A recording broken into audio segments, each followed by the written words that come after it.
because years ago, an antique clock restorer contacted me and asked me to help him solve a murder. S-Town is the biggest blockbuster podcast in history, and it's set in our backyard in Alabama. The show hit a record 10 million downloads just 4 days after its release, and now it's hit 40 million. 40 million, and in Bibb County, where the show is set, there's a lot of talk about what the show got right and what it got wrong. CBS 42 News reporter Brittany Bivens went to investigate and show you the people and the places you hear about in the podcast, but have never seen before. Brittany? Yeah, that's right, Jim. S-Town introduces the world to the small Bibb County town of Woodstock. It's the town in the story where that S stands for something we cannot say on TV, but it sums up how the main character, John B. McLemore, feels. I went to Woodstock to meet people who knew John B., people whose lives were opened up for the world to hear. I only learned about all this because years ago, an antique clock restorer contacted me and asked me to help him solve a murder. This is S-Town. You kind of think that you hate to be labeled that forever. Because the truth is more complicated than the label. I had no idea what it would become, and I don't think anybody else did either. This is Tyler Goodson, a familiar voice to fans of the podcast. I'm roughneck, country as a butter bean, but I just work and try to take care of my kids.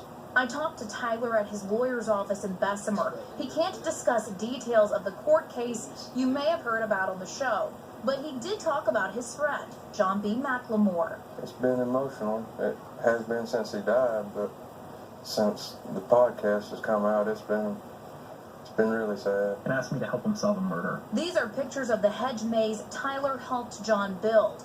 It's a world another friend of John's, Cheryl Dodson, just went to see.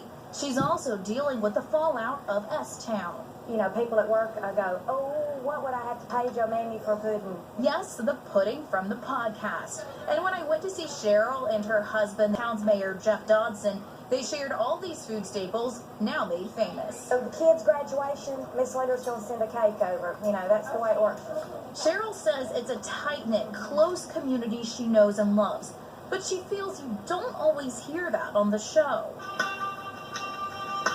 I thought that the relationship between John and Kendall looked like there was a animosity that really didn't exist. Kendall Burt of the Burt family featured on the podcast. I thought Kendall got a bad rap, and one thing that I thought listeners might want to know, there was always this discussion of people to be notified of his death, and John had listed Kendall as one of those people, and it also specified that Kendall be notified in person. John B. McLemore died 2 years ago. Since the podcast, his grave has become a destination. Fans Used to visit the graveyard every now and then, but I don't really want to no more. The people crawling out the woods. Some of his friends question whether John B. would want his most personal secrets available for global download. You know, you have to think he wouldn't. You know, I mean, who would have?